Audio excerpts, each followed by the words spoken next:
check.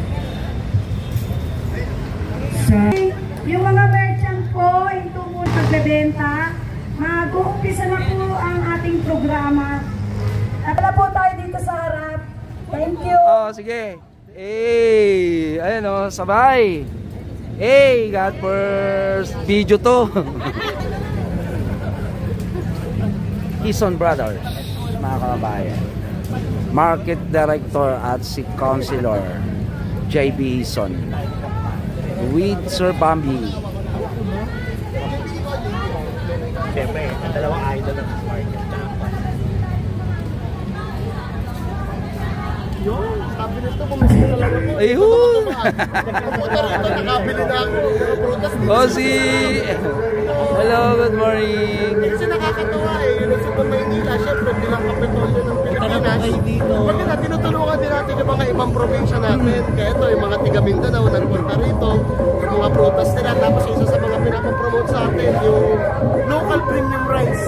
Apa. Diba kasi gusto nga natin sabihin na may mga magagandang kanin na galing sa Pilipinas. Hindi natin kailangan mag-angkat masyado. So maganda promote natin ito na makilala, ng tangkilingin.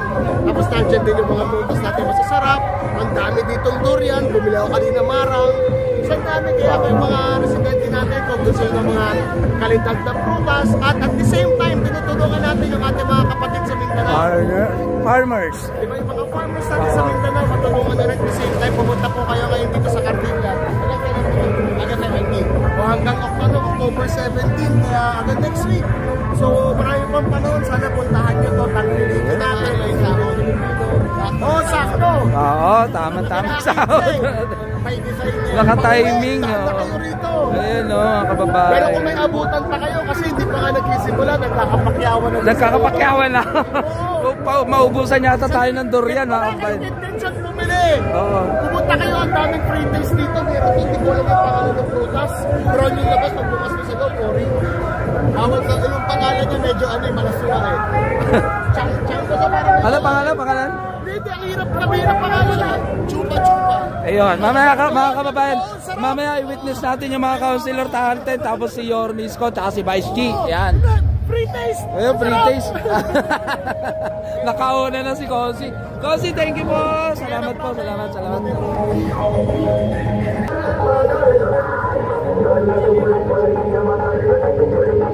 Ayan tayo eh, oh. Ha? Kala ba, ha?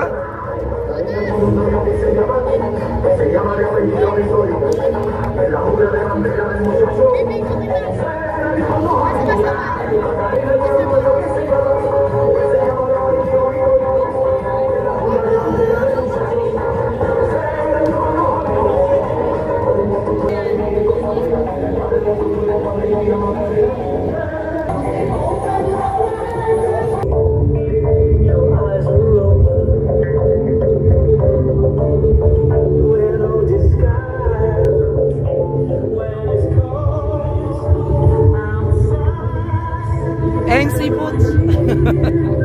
Daming durian, oh.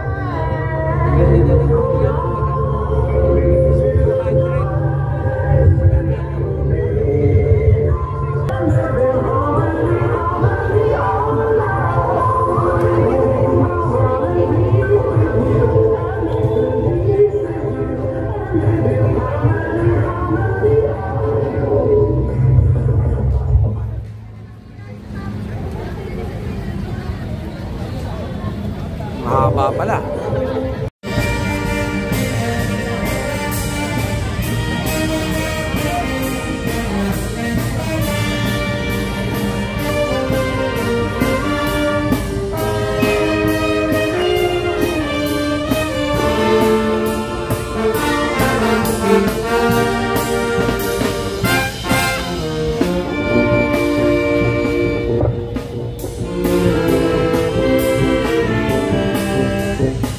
Yan. Please lang po. Mga CSF, baka pwede naman po kami humingi ng tulong. Papuntahin po sila rito, bawal munang magbenta. Punta na po sila rito, bababa na po yung mga visitors natin.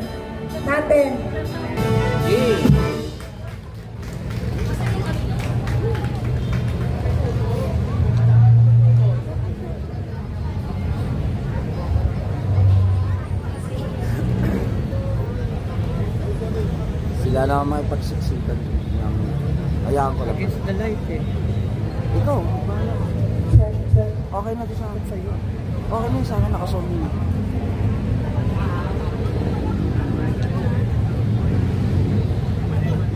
Sana rin nakaupo. Ilapit mo doon. Nandun si director ng turismo. Si Ma'am Cristal. Hindi ako para makipagsiksikan. Kaya mo na ang FBI yun yan.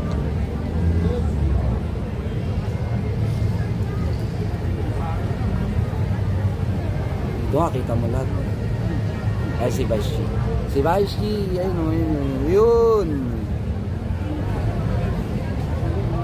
Sobrang bait na busy mayor.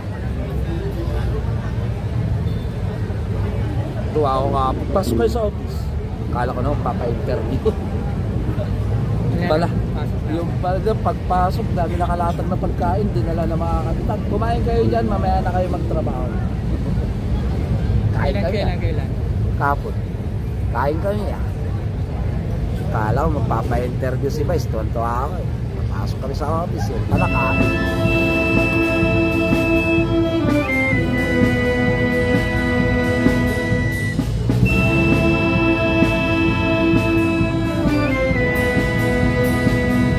Nag-interview.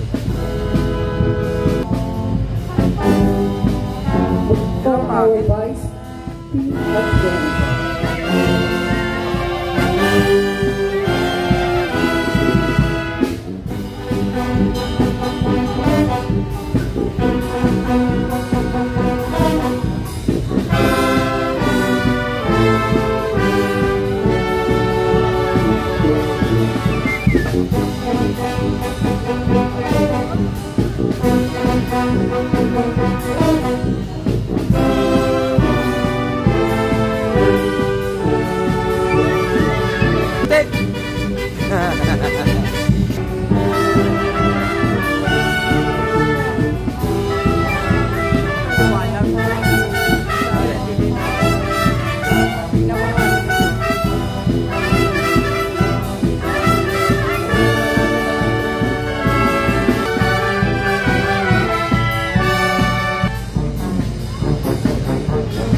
Maglulupang inira pa yan.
ng Maynila at sa ating mga kababayan mula sa iba't ibang panig ng Mindanao.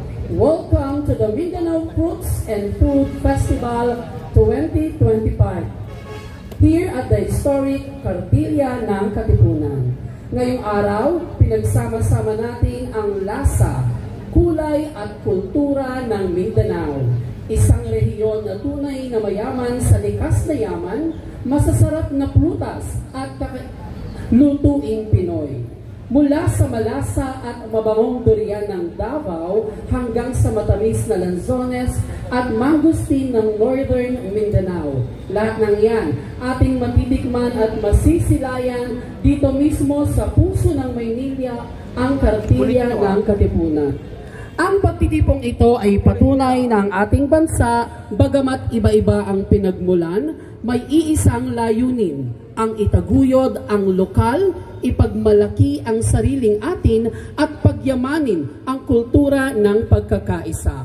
Kaya naman tayo po ay mag-enjoy, tikman at silayan ang tunay na yaman ng Mindanao. Ako po si Candy at ako ang inyong makakasama sa isang masigla at makulay na pagbubukas ng ating Mindanao Fruits and Food Festival 2025. Upang formal na simula ng ating programa, tayo po ay magsitayo para sa pambansang awit ng Pilipinas na pangungunahan ng Manila City Band. Ito ay agad susundan ng isang maikling panalangin at sa pangunguna muli ng Manila City Band, ang awit ng Maynila.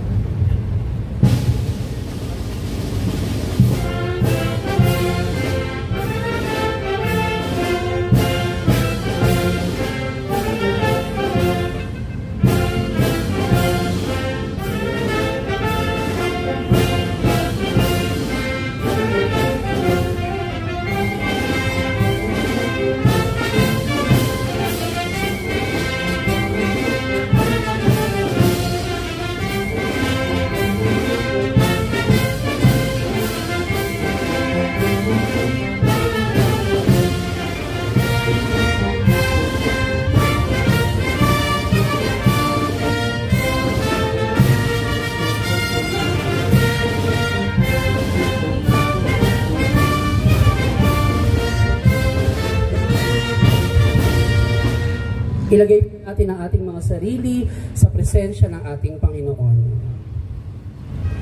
Ama naming makapangyarihan sa lahat, maraming salamat po sa biyaya ng bagong araw na ito.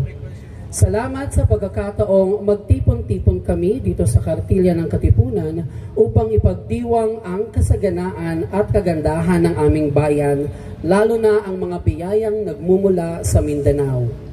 Pagpalain niyo po ang Mindanao Fruits and Food Festival na ito'y maging daan upang mas lalo naming mapahalagahan ang mga produktong lokal at maitaguyod ang pagkakaisa sa kabila ng aming pagkakaiba-iba. Naway maging ligtas, masaya at makabuluhan ang buong pagdiriwang na ito. Ang lahat ng ito ay aming idinadalangin sa iyong banal na ngalan. Amen.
Maaari na po tayong umupo.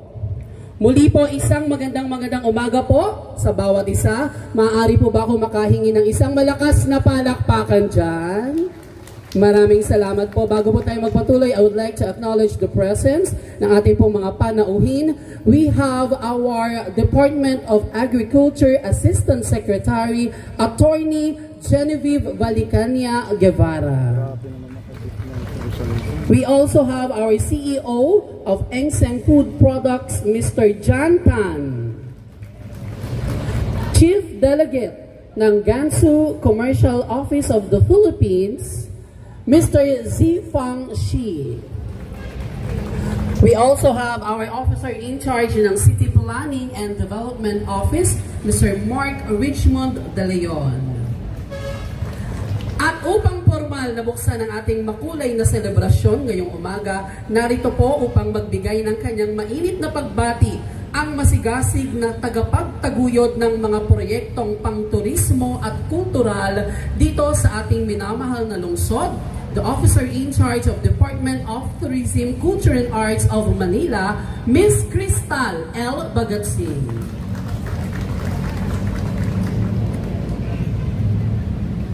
Maayong buntag sa atong tanan. Good morning, everybody.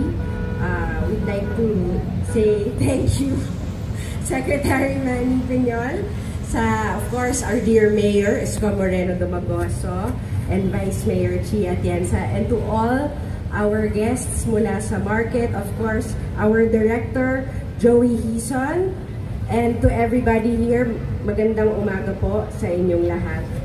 Sa araw na to, binibigyang pugay natin ang mga magsasaka at negosyanteng Mindanawan na buong pusong naglakbay upang ibahagi ang anit ng kanilang lupa, ang lasa ng kanilang kultura, at ang kwento ng kanilang komunidad. This festival is more than a marketplace. It is a bridge. Isang tulay ng kultura, kabuhayan at pagkakaibigan sa pagitan ng Mindanao at ng Kapitolyo ng bansang Manila. It is a rare and meaningful opportunity for Manileños to experience and purchase authentic fruits, delicacies, and regional products directly from the hands that grew and crafted them. More than tourism, this festival affirms Manila's role as a capital city that welcomes all, where regional traders, farmers, and entrepreneurs are free to engage in commerce, culture, and community. This is Manila, my Manila, your Manila, our Manila. A city that listens, embraces, and celebrates the richness of every Filipino story. Welcome po kayo sa Maynila. Maraming salamat. Maraming salamat po, Direktora Cristal Bagatsing.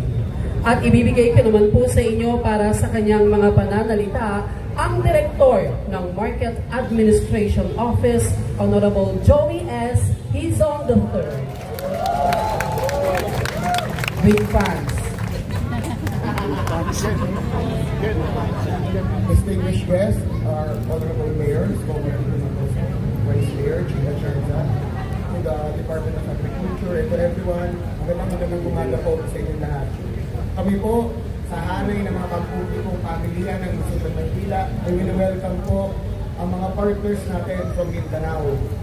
Ito po ay isang magandang oportunidad na masimulan natin ang tunay na farm-to-market relations. Kasama po namin dito, pinapunta rin po namin ang mga representante, mga stasyon ng lato ng pamilya sa Lungsod ng Maynila. Meron lang po akong advice sa mga vendor po natin ngayon. Yung mga palikero po namin magagaling pong tumawad.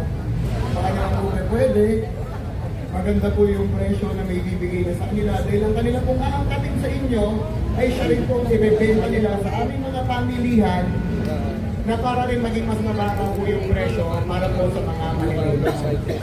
Mahaba po yung festival natin, tatamaan po natin yung sahod. Marami pong empleyado ang City Hall. Bell na po natin sila Matige. Doon naman po sa mga hindi pa nakakapagsubok ng durian, Alam po, sasayaw meron po kayo. tayong free taste. Ako eh. Ilagay po namin Sasayaw malapit kayo po eh. sa UDM. Basta ganun, yung kabataan, yung may mga opinion sa durian na hindi pa nila nasusubukan, magkakaroon po sila ng opportunity to taste kung ganong kasarap Galingan mo, yung durian natin. Kung di nyo po mahanap, follow your nose, nandun lang po siya sa gilid. So muli po, welcome po to the City of Manila. Welcome po to Formation the nila, Mindanao pero Fruits gigit na and sila Food dito. Festival. Magandang umaga po sa inyo lahat. Maraming salamat po, Director Joey Hizon III. Sa ating pong pagpapatuloy, bigyang daan muna po natin ang intermission number coming from Market Administration Office Dancers. Sis, good luck. Good luck, good luck. Oh. Asan na yung idol ko dyan? Thank you! Ay, wala pa ba?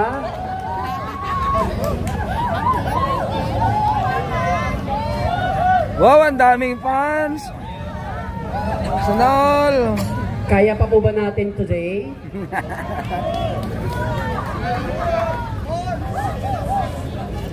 Makalipas ang 4 na araw. Nawalan pa ng signal.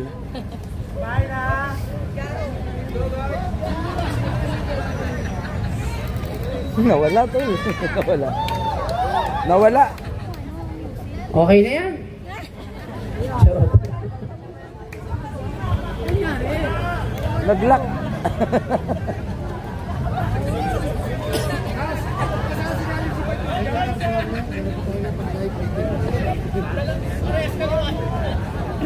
Mukhang nagasgas sa practice ah.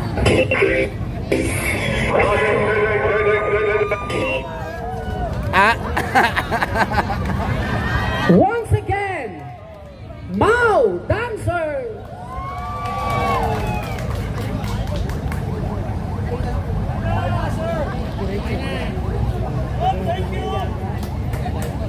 Ayaw nga talaga.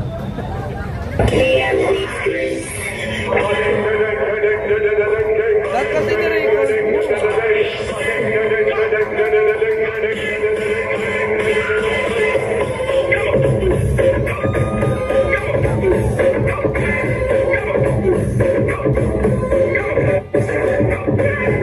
Ano? Salamin.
Ayan na! Ayan na! Woo! Ayan na! Naginulat na. Ayan na mga kababayan.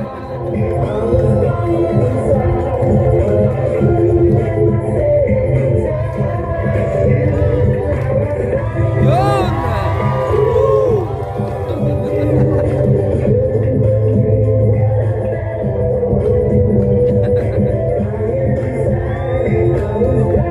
Galing eh!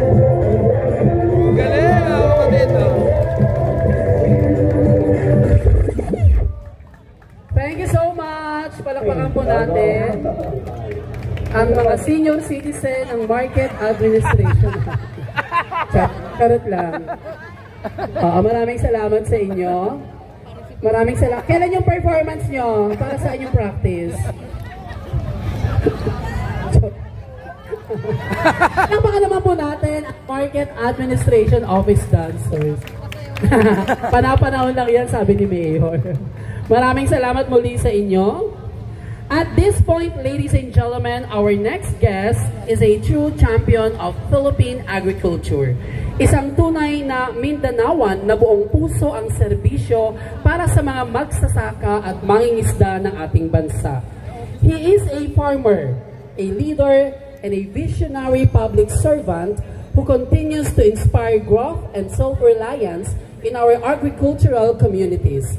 Let us all give a warm round of applause to our former North Cotabato Governor and former Secretary of Agriculture, Mr. Emmanuel Manny Piñol.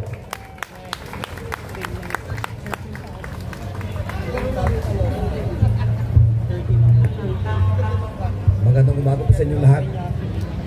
Lalong-lalo na sa ating kasangga, sa ating magiting na kaibigan at taga-suporta ng ating mga magsasaka, si Mayor Isko Moreno. Palakpakan po natin si Mayor. 5 years ago, we were in this same place. October 20, 2020. Kasagsagan ng COVID pandemic. Baliwala yung COVID pandemic. We held a bigger event, bigger than this today.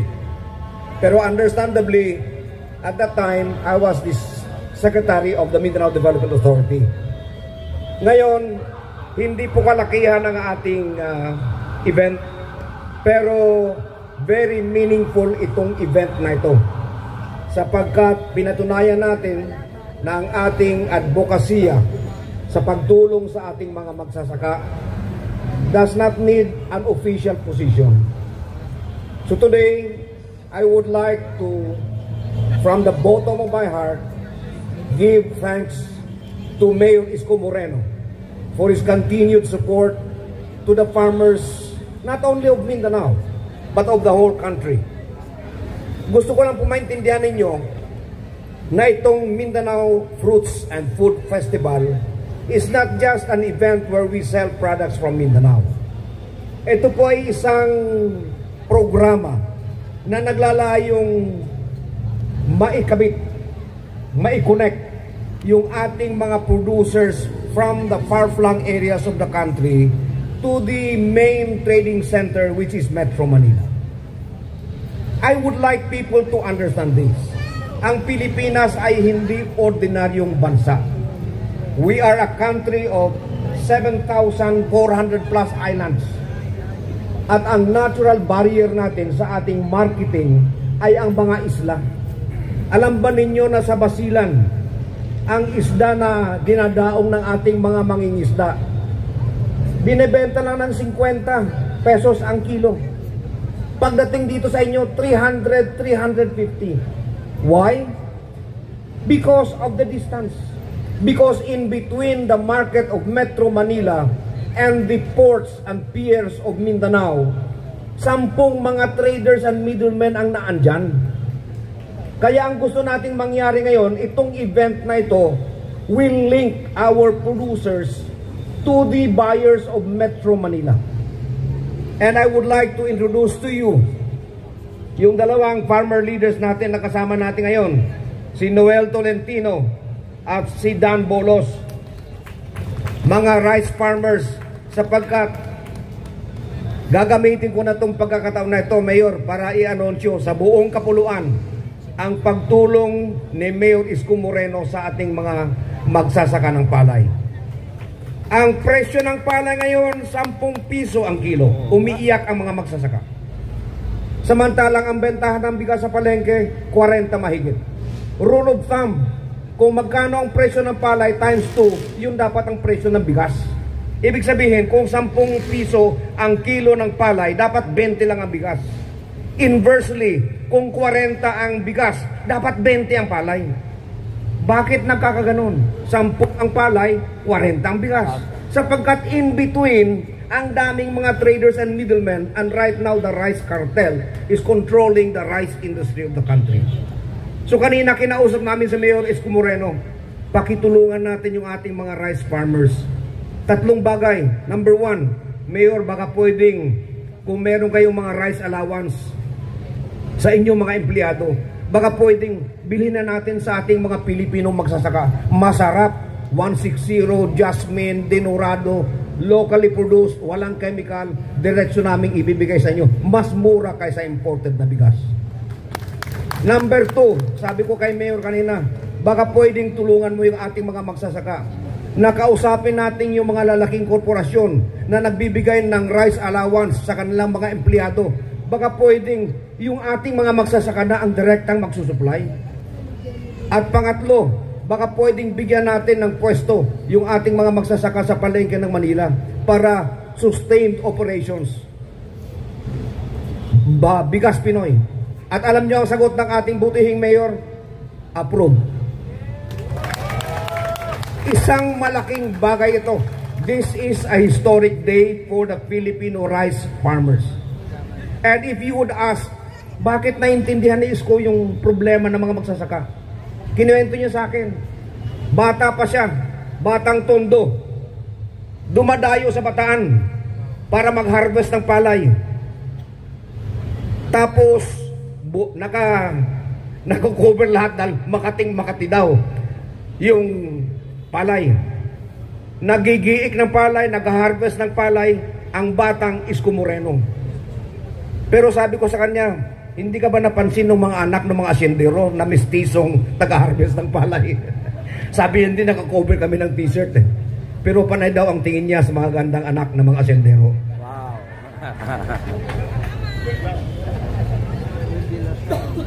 Mga kaibigan, bihira po tayo magkaroon ng isang public official tulad ni Isko Moreno. Diretsong kausap. At pag sinabi niyang, sige, susuporta ako. In fact, this event today, mabilisan lang ito. Nagpunta lang kami ni Jantan sa kanya. Sabi niya, ano gusto nyo? Ulitin natin yung 2020. Ganun lang. O, sabi niya, sige. Doc Cesar Chavez, bahala ka na. Joey Hison, bahala ka na. So today, Mayor, I'm sorry, I'm not going to be able to mention everybody here. But Mayor, on behalf of the farmers, not only of Mindanao, but of the whole country, we thank you from the bottom of our hearts. Salamat at merong isang leader na nakakaunawa ng kalagayan ng ating mga magsasaka sa Pilipinas. Salamat at merong isang leader na nakakaunawa na dapat pagtugtungin natin ang ating mga sakahan sa ating mga pamilihan upang makikinabang ang ating mga magsasaka at makikinabang din ang tagabili ng aming mga produkto. Mabuhay si Mayor Isko Moreno, mabuhay ang ating mga magsasaka, mabuhay ang Pilipinas. Salamat po sa inyo lahat. Maraming salamat po, Sir Emmanuel Manny Piñol. Palakpakan naman po natin Secretary of Agriculture. Former Secretary of Agriculture. Sa pagkakataon pong ito ay ipakikilala ko naman po sa inyo ang ating minamahal na Vice-Alcalde para sa kanyang mga mensahe at upang ipakilala ang ating pangunahing tagapagsalita. Ang siyang katuwang ng ating buting alkalde sa patuloy na pagbibigay ng gloria at ningning ng ating minamahal na lungsod. Palakpakan po natin Vice Mayor Angela Ley Chi Atienza.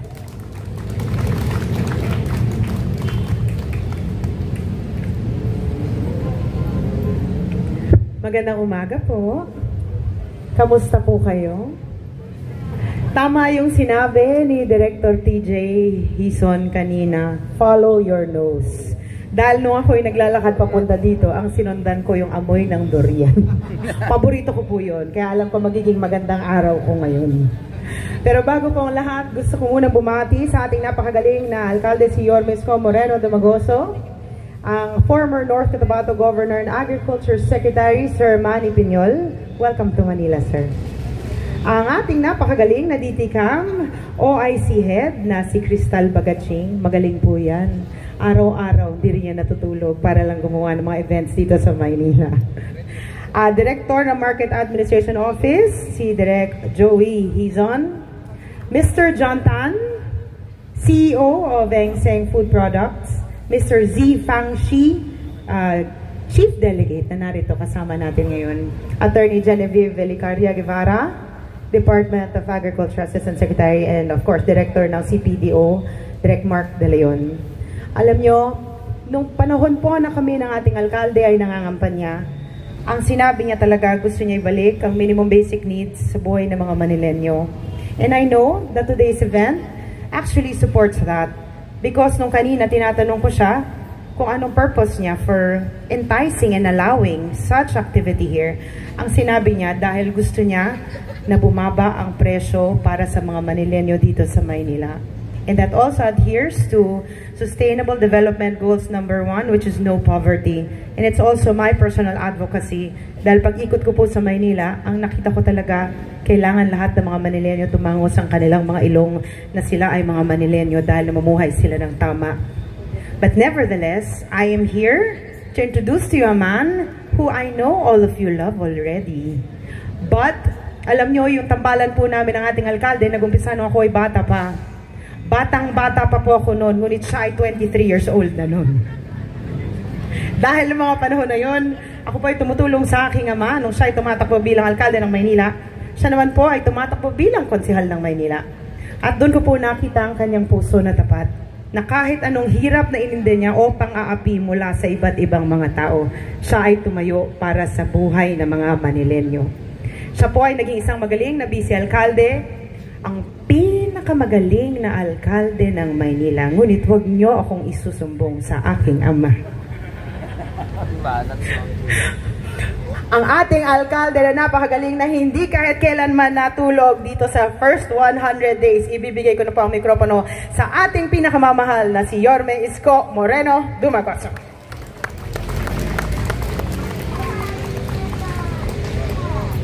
Okay, thank you. Maupo kayo. Sa bawat sentimo, piso o kita na masisave ng mga mamimili ng tagalungsod ng Maynila ay napakalaking bagay sa bawat pamilyang Manileño. Today's event, we want to make it that dream to come true. Maibsan ang mga tustusin sa pangunahing bilihin ng bawat pamilyang Manileño. And to do that, we need to create and build relationship directly to the one who produces it. Lalong-lalo na ang pangunahing pagkain ng bawat Pilipino, hindi lang ng Manileño, ang bigas. At as you heard, former Secretary Piñol, totoo po yun. Lapu-lapu, ganyang kalaki. Pwede mo bilhin, baka ma-3-in-1 ka pa. Kasi sa dami ng nahango sa yamang dagat ng ating bansa sa Mindanao. And the only challenge is to bring it here. And by the time it landed here in Manila, ang presyo hanggang purgatorio na. Konti na lang, langit na. And these are the things, this type of activities in kilometer zero As you all know, roads going north, east, west, and south starts in Manila. There, in Luneta. And this symbolic event is being true to our commitment. First,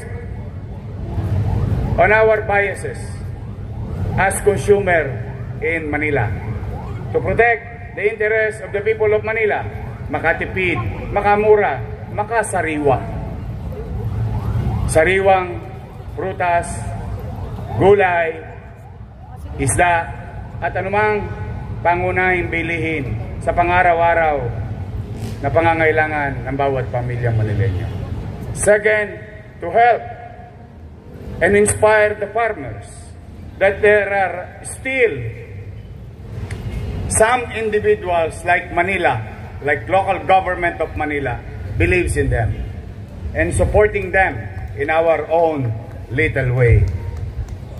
Yang simbolo ng ating programa ngayon, yan ang kinakatawan at nasa likuran ng layunin ng programa natin ngayon. Kaya sa atin pong mga farmers, wag ko kayong mawala ng pag-asa. Kailangan po namin kayo. Baka pag nagkataon, puro noodles na lang ang kakainin namin. Dahil wala nang gustong magtanim. Dahil mas mabisa na lang ay angkatin. And I think that is not sustainable. And if I remind you of the recent past, I think the government, for that matter, all government, not only Philippine government, but universally, it is very clear that in a given challenges of our time, like pandemic, food, no matter how rich you are, no matter how poor you are, without food, patay, kambata ka. Bilat ang ating mata.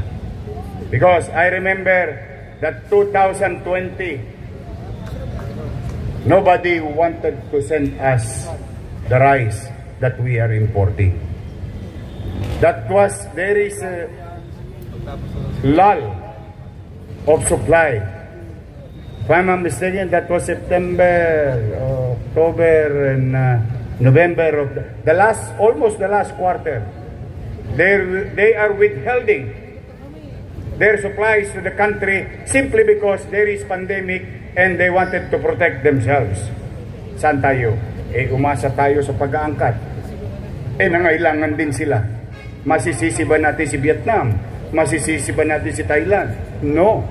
It's just that they are prepared and we are not. And I think that lesson should be learned by our leaders on how to securitize X amount properly stored and taken care of our government to continue and not to disrupt the supply of food in our table. Kaya po sa aming mga bisita na naparito, katulad na nabanggit ng aming direktorang maganda, Direktora Cristal Bagaching, sa pangalan pa lang, kumikinang na ang Maynila. Ang direktora ng aming tourism, Cristal Bagaching, at totoo po yung sinabi ni Secretary Piñol kanina, inabisuhan ko po si Director Hison na in our own little way, more than the symbol, more than the opportunity for them to meet possible clients directly in Manila, lessening the go-in-between or between A and B, so that they'll have a better and constant buyer, and the buyer, which we are as consumer, will have a better price and more savings for our kids and our family to address additional daily needs in our life. So, kaya po sa inyo, mga naparito, lalong-lalo na sa ating Assistant Secretary ng Department of Agriculture, Attorney Genevieve Guevara, sa mga bisita namin, Mindanao, Central Luzon, Southern Luzon, kayo mag-alala, tuloy sa Divisoria, walang patlang. Nag-aalala kasi sila doon sa what you call the no parking. Pag nag-no parking ang rekto, wala na kayong makakain. Kung meron man tayo makakain, malamang ang presyo hanggang purgatorio na. Lalong mahirapan ng tao. So rest assured, now those who are watching from Bukidnon, from Cotabato, from Iloilo, Cebuano, Masbate, Mindoro, Palawan, Bicol, Laguna, Quezon, Batangas, and those who are in Northern Luzon and Central Luzon. Welcome po kayo lagi sa Maynila. We're very happy to share it to you.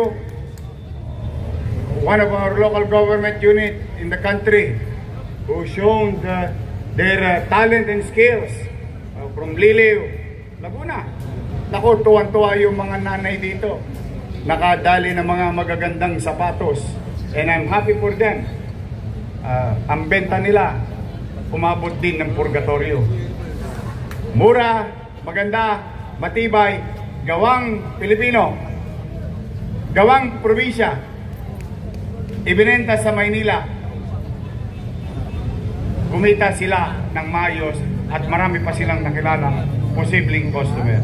Now, I believe on what we did the last time to our people in Mindanao. Oh, eto na ang pagkakataon. Sana in our own little way, as the capital of the country and the way it was before, the window of opportunity for every Filipino come to Manila at sila'y mabigyan ng pagkakataon na makapaghanap buhay. Ay dito na po sa mga kababayan natin sa Lungsod, 5 araw to, magsawa kayo sa durian dito. O Chi, paborito mo yung durian, di ba? Tirador ng durian to eh. Sa aming mga kababayan, mga kapwa empleyado, mga dumadaan, dito po, suportahan natin ang ating agrikultura, ang sariling ating pagkain na nagbibigay at magbibigay ng kapanatagan, kasiguruhan, anumang uri ng trahedya or challenges o dilubyo. Once we secure our food, I think we have better chances to survive in challenging times. So muli, sa mga traders, farmers, damihan nyo pa. Huwag kayo magsawa dahil hindi kami magsasawang tatanggapin namin kayo sa lungsod ng Maynila.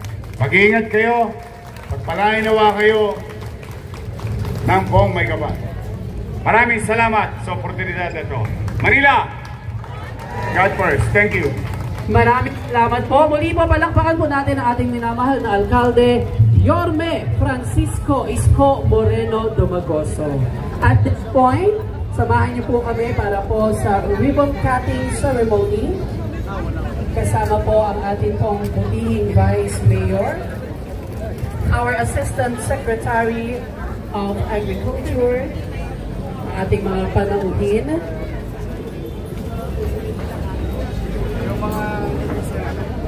yung pong ating mga taga Nueva Ecija, kasama po tayo, yung ating mga farmers.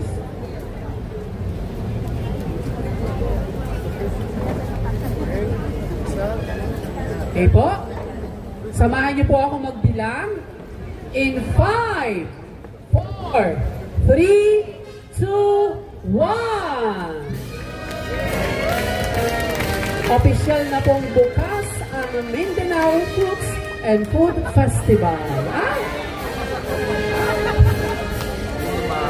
Sa akin pala yun. Ang Mindanao Fruits and Food Festival po ay atin pong Matitikmak sa loob po ang 8 araw, simula po ngayon October 10 hanggang October 17. Sa lahat po na naging bahagi po ng ating pong grand opening at ribbon cutting ng Mindanao Foods and Food Festival, maraming salamat po sa inyong lahat. Muli po mula po sa tanggapan po ng ating minamahal na alkalde, Mayor Francisco Isko Moreno Domagoso, i-enjoy po natin ang ating pong festival ngayong aga. Ingat po tayo at Manila